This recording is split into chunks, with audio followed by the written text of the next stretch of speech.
challenge to human rights in Asia that we are going to discuss here is the lack of human rights mechanism. Out of the 47 countries in the region, only 17 of them have national human rights institutions.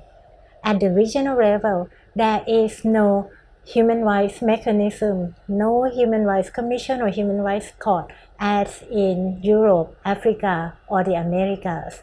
The only mechanism available in the region is the Intergovernmental Commission of Human Rights at ASEAN level, which is not an independent body as it's supposed to be. Asia is the only region in the world without regional-wide human rights system. Of course, at different sub-regions, you have some kinds of mechanism, but those mechanisms seem not to be very effective, very efficient. Only in one sub-region, which is in ASEAN, that you have both standard and mechanism. By standard, I have to clarify here that by standard, we are not referring to any legally binding standard. ASEAN in 2012 has adopted the ASEAN Human Rights Declaration, which was actually drafted by the ASEAN Intergovernmental Commission on Human Rights. And again, this AISA is the only full-fledged human rights mechanism exists in the whole Asia. Still, they are not very efficient. And this is linked to my first point about Asian values. The very basic working principles of ASEAN lies on three working principles. One is about respect for state sovereignty and non-interference in internal affairs. And as I mentioned at the very beginning, that human rights is still perceived as internal affairs that other states, other member states of ASEAN could not intervene. I could give you two very good examples of, for example, the issue of what we call genocide against Rohingya. Still, ASEAN has never properly discussed this issue. And I'm not talking about ASEAN as a region here. I'm referring to AISA. There were one or two discussions within AISA in order to conclude that there should be no more discussion because it's considered as interference in internal affairs of Myanmar. Another working principle is actually about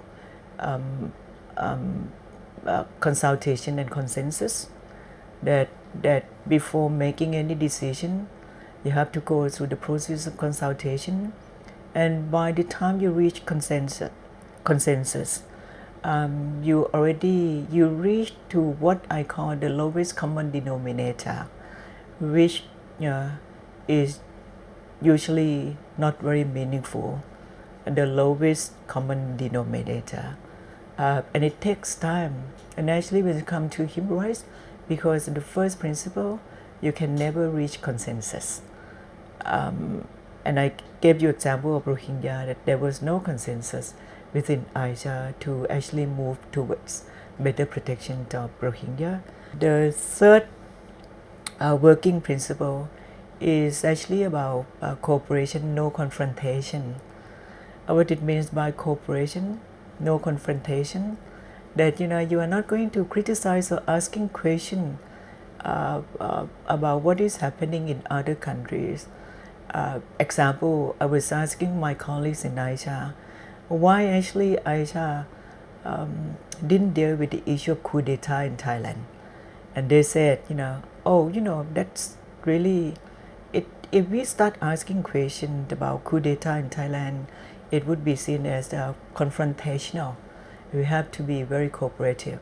And actually they have been very cooperative with the military government in Thailand. And I guess one of very good case is when the former Prime Minister of Malaysia start asking questions and criticizing state councillor of Myanmar about violence against Rohingya, and other states start saying that, look, you are not there to criticize Myanmar, you are there to cooperate with them.